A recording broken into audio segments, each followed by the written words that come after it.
Labvakar, mīļie Latvijas cilvēki!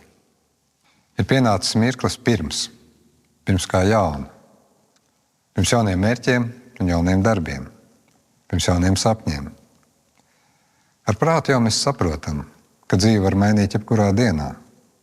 Tomēr sirds atskatās uz pērnu apņemšanos. Vai ir izdevies? Cits cerējis vairāk rūpēties par sevi, bet sanācis nogurt vairāk nekā jebkad. Cits savukārt cerējis gatavot jaunus ēdienus, bet sanākuši vien tie paši 3 mūžīgie. Kāds savukārt cerējis biežāk tikties ar tuvajiem. Bet mūžīgais, tad kādreiz noteikti saskriesimies. Jau kļūst par joku. Bet patiesībā sakot, tās ir labas ziņas. Tas nozīmē, ka šogad nav jādomā nekas jauns. Vecā gada cerības var pārnest uz jauno gadu. Tikai šoreiz, lai no cerībām dzimst mērķi, un lai no mērķa dzimst atbildība. Jo neviens cits jau mūsu dzīves nepadarīs ne gaišākas, ne skaistākas. Mūsu laime ir mūsu atbildība. Un būt pašiem savas dzīves noteicējiem ir ļoti liela laime. Darbie Latvijas cilvēki, mums katram ir uzticēta šīs dienas Latvija.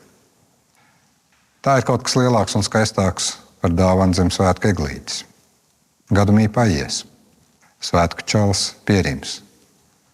Un mums katram ar savu attieksmi, ar savu atbildību ir jādara viss, lai mūsu Latvija taptu drošāka un skaistāka. Esmu apņēmības pilns kopā ar jums visiem nākamgad celt mūsu labāko valsti pasaulē, mūsu Latviju. Un mums tas izdosies. Es vēlu, lai ikdienišķas neiedzības mūs katru mudinātu domāt, kā tieši es varu kaut ko uzlabot. Vēlu, lai ar kaimiņu, kurš neciešam trokšņo, jūs atrastu, par ko cīnīties kopā. Kopā sanestu malku tai jaukajai kundzei, kura pati nekad nelūgs palīdzību. Un kopā apēst pīrādziņus, kuri šogad sacepušies pārāk daudz par daudz. Vēlu, lai uz citiem mēs neskatītos caur pieri, bet gan gaišām acīm un atvērtu sirdi. Mīļie draugi, dažs šovakar uzvilc košākās rotas un dejos, plosīsies, smiesies ar visiem, kurus satiks. Cits jaungadu sagaida darbā, lai mēs visi būtu pasargāti, izklaidēti, pēduši un aprūpēti. Liela daļa bauda svētku vakariņas ģimenes lokā. Un esmu gatavs sadarēt, ka puse šīs runas nedzird, jo bērnu smiekli un klaigas ir skaļākas un svarīgākas. Un tā ir labi. Tā ir pat ļoti labi.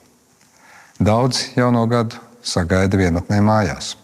Dažs tāpēc, ka tieši tā grib, bet dažs tāpēc, ka tā ir sanācis.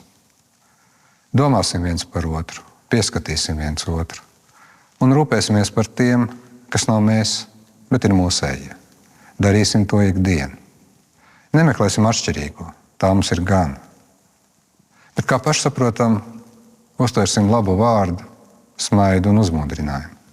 Un nebaidīsimies sapņot, darīt, kļūdīties un atkal darīt. Katrs savā Latvijā. Lai ikvienam veselības, saticības un skaista mirkļa piepildīts 2024 gads. Думать и заботиться друг о друге, пожелал глава государства Эдгарс Ринкевич.